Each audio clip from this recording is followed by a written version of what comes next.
The Florida Gators getting creative with J. Michael Sturdivant, the transfer from UCLA, and could open up his potential.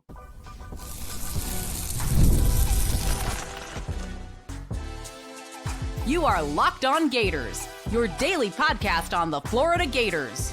Part of the Locked On Podcast Network, your team every day.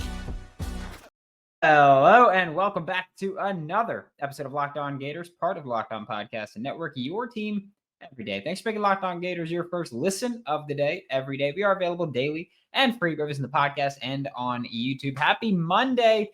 I am Brandon Olsen. Find me on Twitter at WNS_Brandon. Find all my written work with New York Giants on SI. Today's episode of Locked On Gators is brought to you by Game Time. Download the Game Time app, create an account, use code Locked On College for $20 off your first purchase. And Gators Online has been reporting about camp. And one of the things they mentioned the other day was, actually, I didn't even think about it. We'll talk kind of about both of those things. But one of the things that they mentioned was that Dallas Wilson was working with the starters and that he was rotating in at the X spot with the starters. And that's not surprising. Like I do feel like he should have been expected to rotate in with the starters at certain points during camp, just because even guys that are backups should rotate in with starters so that if they're ever thrown into that situation, they've got chemistry with the other starters, right? Like, I think that to take it away from receiver, I think the backup quarterbacks should get, 10% of the snaps with the starters, so that if they were thrown into it, and 10 is just a number I threw out. But so that if they were thrown into a situation where they have to start, they've got experience with the starters. They've got chemistry, at least a little bit maybe, with the starters. So I do think that it's not surprising to get reps with the ones at all. I do think the context matters of when they're getting those reps. If they're doing a 2-minute drill and you're in there, probably a pretty good sign or an indicator of what you're going to do. But Dallas Wilson getting reps with the ones at the X is great news. It's expected news. Again, at least I think that because how often do you talk to a Florida Gators fan and you hear, oh yeah, like Dallas Wilson's someone that we expect to at least contribute this year. He's not going to do that with only the backups in, right? He should be repping with the ones at least a little bit. But what we did get from, I think it was Zach Appleverity wrote it, but what we did get was he's rotating with the ones at the X spot.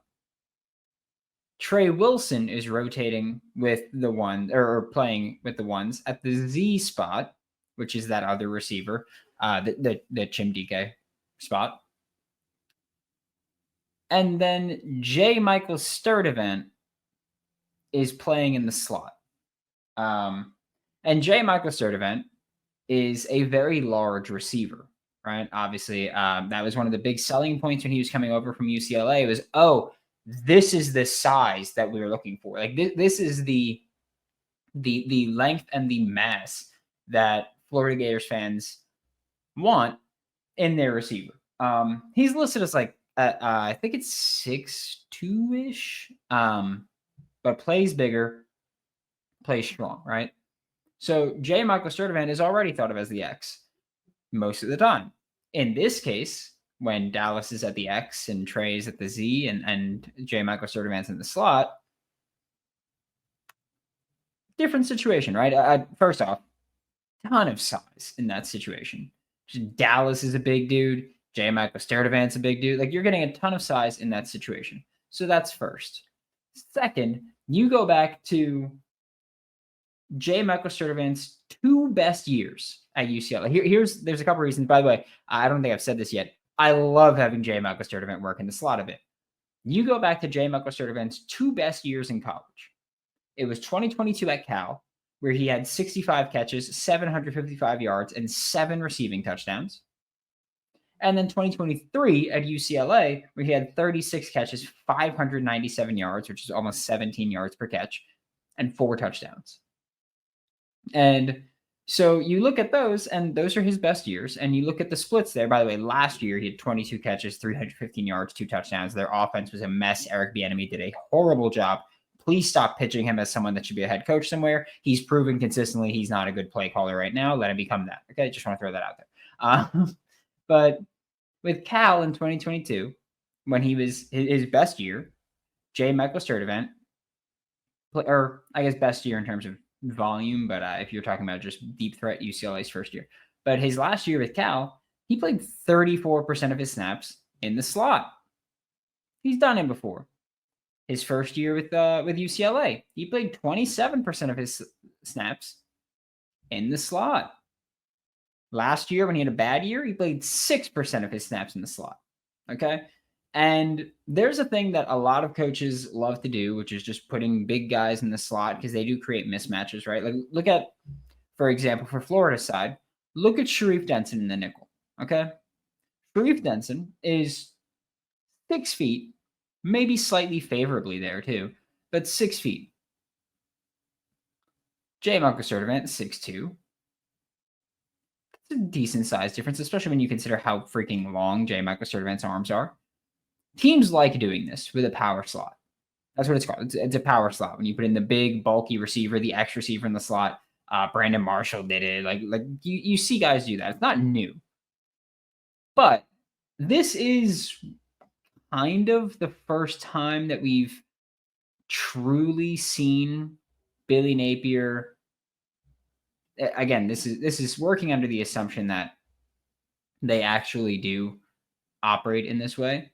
But this would be the first time that we've truly seen Billy Napier use the power slot at Florida.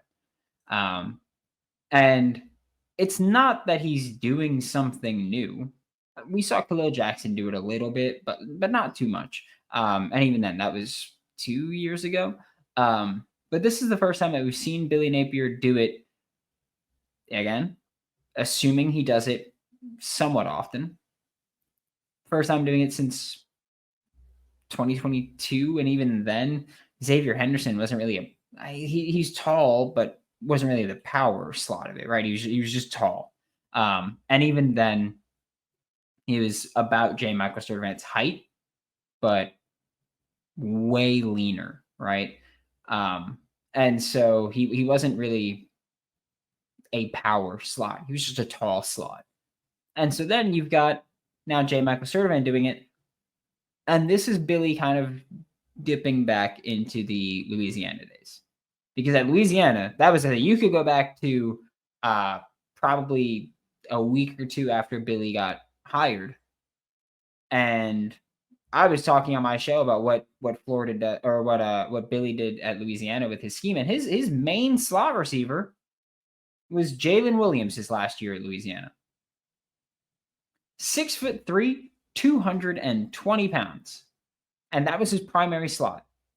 Wasn't super productive, wasn't a great receiver, right? But that was his primary slot receiver. 6'3", 218 pounds, 220 pounds-ish. That's it. So this isn't new, but this is Billy Napier getting back to having a guy that, by the way, could actually work in the slot. Because playing in the slot, I know that a lot of people think of, like, the shifty, smaller guys. But when you have a big dude like that, you just go, hey, we're going to run this RPO. You're going to run a slant, and I'm just going to throw it right. Like, I'm going to fire it at you. And you're going to be bigger, box him out, get in front, and make the catch. Things like that. Like, you could do that. You could send him in motion. But you can have a ton of size if you have Dallas out wide with J. Michael Sturdivant. I don't think we really saw much of that from Billy with having a massive X receiver with a power slot. We saw guys with some mass or some size, but not really the same build as a Dallas. And so I'm really interested to see how that works out. I love the idea. On paper, it sounds awesome, right? Having those two big guys. You could send Trey in motion, and then it ends up being Sturdivant's all on his own outside on one side, or outside on one side, still close to the formation. Like you can fool around and have some fun stuff that you can make happen there.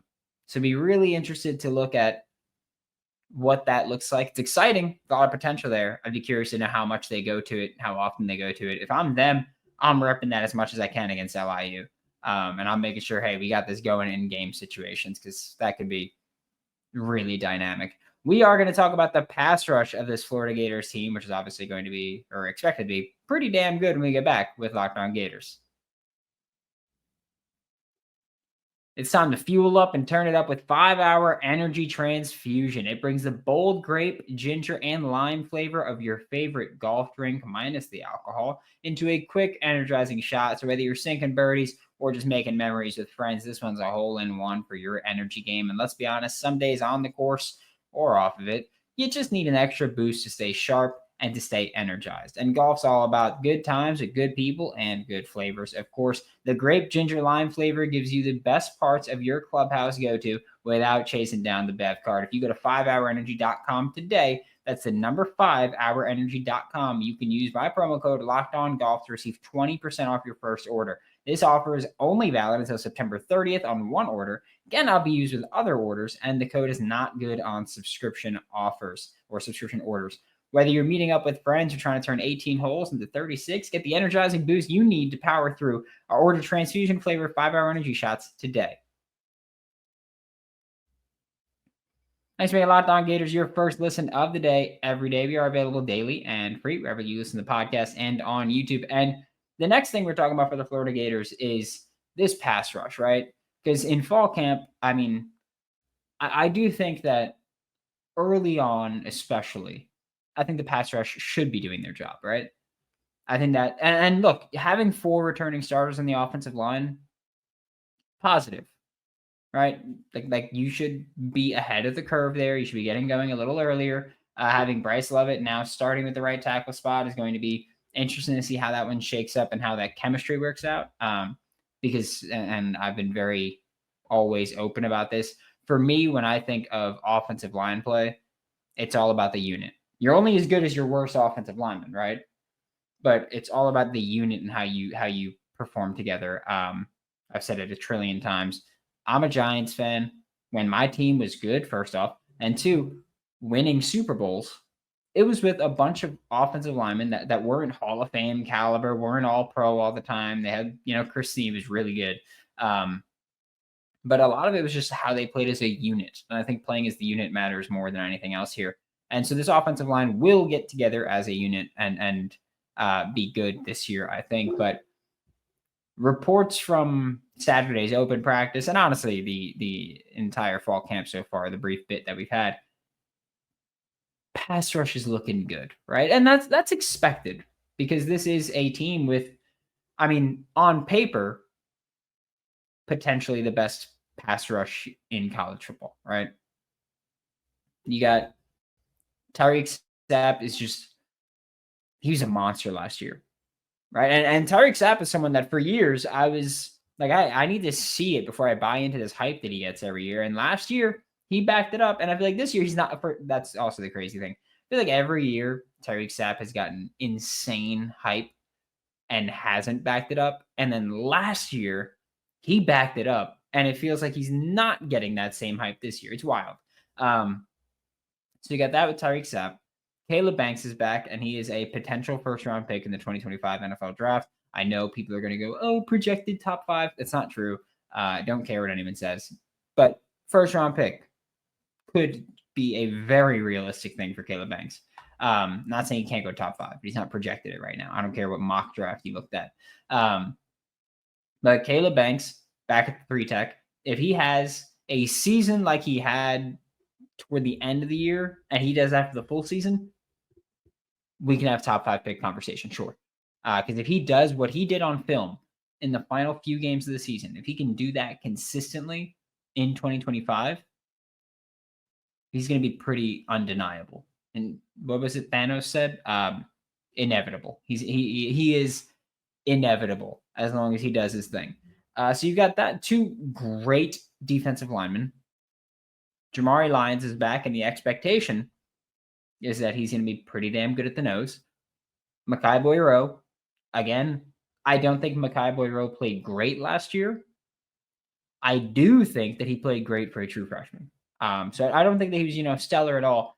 But I do think for a true freshman, he played really well. It's not easy to step into the SEC and play nose tackle as a true freshman, okay? I get how big you are, but they're different beasts in the trenches in this conference, okay? And the Big Ten. Great. I don't care about the conference pride thing. So Big Ten, SEC, great trench work lately. At Jack, you got George Gums starting. Your top 4, like Caleb Banks and Tyreak Sapp, are going to constantly battle for who's the best on the defensive line there. George Gums is going to push for some games. Jamari Lyons might push for some games. We'll see what because that's the thing with Jamari Lyons too. That's my only hesitancy, is that we haven't seen him play starter snaps consistently. We haven't seen it. So I know that the expectations are high, and the expectations were high going into last year prior to the injury. So we'll see what he really becomes this year, but just the top 4 looks fierce. Then you can look at the 2 deep, and it's Cameron James looked really good on film last year. Jaden Woods has a ton of hype around him. Kofi Asari, I know they're really optimistic of what Kofi Asari can be this year. I'm excited for it. I'm skeptical of the addition. I'm not going to pretend I wasn't skeptical, and I'm not still. I need to see you do it in game. But reports are that he looks pretty good, right? That the expectations are higher for Kofi Asari now. LJ McCray in year 2, we'll see what he can become. I know he's playing Jack now. Since the beginning, I've expected him to be more of an F. I think he's got a big frame that you can really maximize and make him just be a monster there. But even that's something we could see. I think he's going to be the kind of guy where it's like, well, he could play Jack and F consistently. I think that if you put him at F full time, he can pop out to Jack a little bit when you want to go big, and when you want to go small, he could pop into 3 tech. I think he's got the frame to carry that kind of weight and to do what you need him to do. Brandon Beck coming over from Baylor. Brian Taylor Jr.'s bulked up, and I think that, or masked up, and I think that he's going to be able to play the 3 and light nose tackle.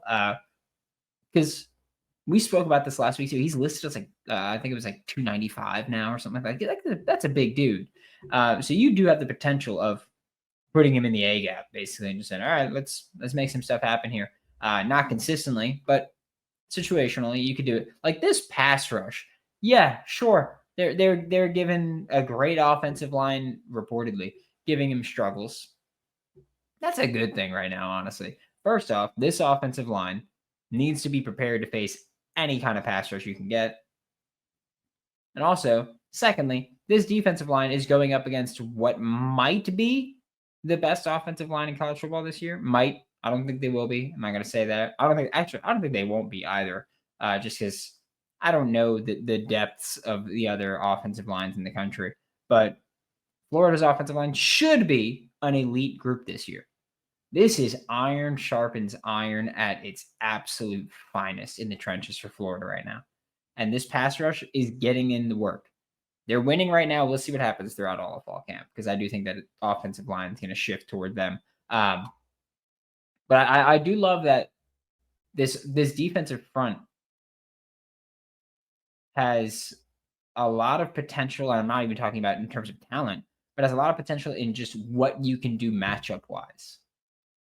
Because you could see Caleb Banks at the nose, Tyreak Sapp at the 3 tech, George Gums at Jack, and Cameron James as the F. Or you could see LJ McCray at the F. Like you could see a lot of different combinations here with this defensive line. And the pass rush just, again, variety is incredible. Like you've got so many guys that are versatile, and that was one of the things that Billy was recruiting. And now that you're in year 4 and it's pretty much all Billy's roster except for a few guys, then you can go, all right, like now I see the vision, right? You've got a bunch of guys that can play different spots, and now you see what Billy has been recruiting and what he's been developing for. And that's one of the reasons, again, that I've been very high on this roster, is that now you see, like, this is Billy's vision. This roster is Billy's vision coming into play. And part of it is having a bunch of defensive linemen that are multiple, and they could do basically anything they want here front wise. And we could see, like NASCAR-esque pass rush style. I know people have said that calling it NASCAR is outdated, so I'm calling it F1 now. Like if you want to get an F1 pass rush going there, you could do that. You can get a lot going schematically with this defensive line. It's going to be really fun. Florida Gators getting guys back from injury. Thank goodness. We're going to talk about that when we get back with Locked On Gators. We've all been there before, right? You're logging on early. You're waiting forever for concert tickets to go on sale, only to lose a spot for a show you've been dying to see because you logged on at 10:01 a.m. and that puts you in the very back of the queue because you 1 minute. It's the worst, right? Live music should be about making memories, not dealing with the stress of ticket shopping, and that's where Game Time comes in, right? Game Time makes getting concert tickets faster and easier than ever, and prices actually drop as it gets closer to showtime, which we can have a whole conversation about scalpers and how concerts haven't become about being a fan, but they become about just who can afford to go and wants to, and all that because prices are ridiculous, right? Well, you can save up to 60% off with killer last minute deals at Game Time. Take the guesswork out of buying tickets with Game Time. Download the Game Time app, create an account, and use code Locked On College for $20 off your first purchase. Terms apply. Again, create an account, redeem code Locked On College for $20 off. Download the Game Time app today. Last minute tickets, lowest price guaranteed. Thanks for making Locked On Gators your first listen of the day. Every day we are available daily and free wherever the podcast and on YouTube. And the Florida Gators getting some guys back from injury is huge because this is a team that, and we've had this conversation now, not really injury prone, but hurt prone guys, right? I'm calling DJ Lagway hurt prone from now on. I know it sounds silly, but that's kind of what he is, right? Like he's missed one game, so it's not like he's missed a ton of time. So I'm calling it hurt prone because he's missed one game. A bunch of it has been, oh well, if there were a game today, he'd play. Has been said so many times about him. So I'm going to say he's hurt prone, not injury prone. That's how I'm looking at it now. He, a week before camp opened, he got banged up, was in a walking boot. Reports came out like the day before camp, which is just, that was a whirlwind day where it's like, okay, like we're surprised it stayed under wraps this long. And then of course it didn't. So he was in a walking boot. We got the report on Thursday or Friday that DJ Lagway was, I think it was Thursday we got the report that he got out of the boot on Tuesday. And so he made it to camp without the boot, but wasn't participating at first, but made it to camp without the boot. Then on Saturday, Florida has an open practice. And of course, QB1 DJ Lagway goes out there and is slinging it around, right? And I've said this, like, first off, getting DJ Lagway back is huge because he needs as many reps as possible to refine his game. Because again, I think he's got the potential to be best quarterback in the country. I think he's got the potential to be the best quarterback on the planet, but that'll be way after the college days are done. But he's got the potential to be truly the best, and he needs the reps to get there. So we'll say that, but he's back on Saturday. He was throwing in front of everybody. He was taking deep shots. He was looking good. I need him just out there throwing. Just keep him out there throwing. I don't want them to push him too much. I don't want them to worry too much about running the option game, RPO with him keeping the ball. I don't want them to worry about setting up scrambles or letting him scramble, setting up bootlegs. I don't care about all that right now. I just need him dropping back and throwing. You can ease him into everything else. He's throwing the football. All that matters right now for me, at least. Again, that's just for me. I know other people could feel different. Aaron Gates is back. And not only is he back, but he's full go, which is nothing short of insane. Aaron Gates tore his ACL in late November, and it was first drive of the game, if I'm not mistaken. Jack Pyburn whipped around and just took Gates out. Not that I blame Pyburn. You know, I'm pretty sure he was making a tackle and flew by making the tackle. And it's like, all right, well, you were playing football and somebody got hurt. It happens. But Aaron Gates is back. And based on people I was speaking to, was playing multiple positions on Saturday at the open practice, was looking good. No knee brace, no nothing. It's been 8-ish months since ACL surgery. Assuming he got it right after, it's potentially shorter than 8-ish months since he got it. Which it's just insane. But Aaron Gates is back, and the Florida Gators have maybe the best star position in college football. Sharif Denson, Aaron Gates, incredible players. I've been very open that, like, I know Aaron Gates makes the more poppy plays, but you look at the film and Sharif Denson's a dog. He's just a monster. So now you got, and I will say this too. I'm really hoping that we see Sharif lining up at the star, Aaron Gates playing a bit of safety, get them both on the field. We could talk about getting the best DBs on as many times as we can. That's how you do it, because those two are in your top 5 best DBs, because they're both honestly probably in your top 3 best DBs. So getting them both on the field as often as you can would be incredible. And Aaron Gates being healthy is huge. It's insane. We've talked about this before where, it wasn't a secret that he was rehabbing well. I feel like in the spring we had Billy mention that rehab's going well for him. He's on schedule. He's on target, all that. But it's insane to be full go at this point. I would have thought it'd be, like, we'll ease him in. He's full go. No knee brace is just ridiculous. But the Florida Gators getting healthier, right? And we had this conversation multiple times in recent weeks where the college football schedule is just different. There's less downtime now. There's less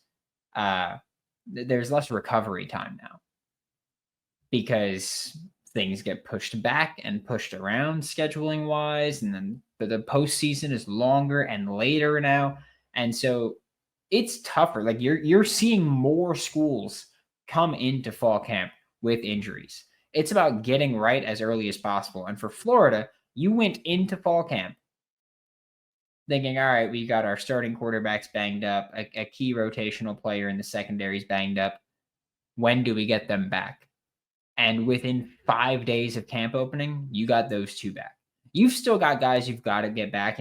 Pup Howard's probably the biggest name that you're missing from a pre-camp injury. Deshaun Johnson got banged up last week. We'll talk about that tomorrow. But you've got guys that you're still waiting to get back, but you're getting some back right now. And that's huge for the success of your program in 2025. So Florida getting healthier, for the team that everybody wants to talk about injuries, they're the team that are having guys get healthier. They're not really adding guys to the injury report right now, or at least to the serious injury report right now. They're getting guys back from it. Another reason to be optimistic, if you're asking me. Thanks for making Locked On Gators your first listen of the day. Every day we are available daily and free, wherever it's in the podcast and on YouTube. We'll be back tomorrow. Talk more Florida Gators football. For Locked On Gators, I'm Brandon Olsen. Don't forget to follow me on Twitter at WNS_Brandon. Find all my written work with New York Giants on SI, and I'll see you all next time.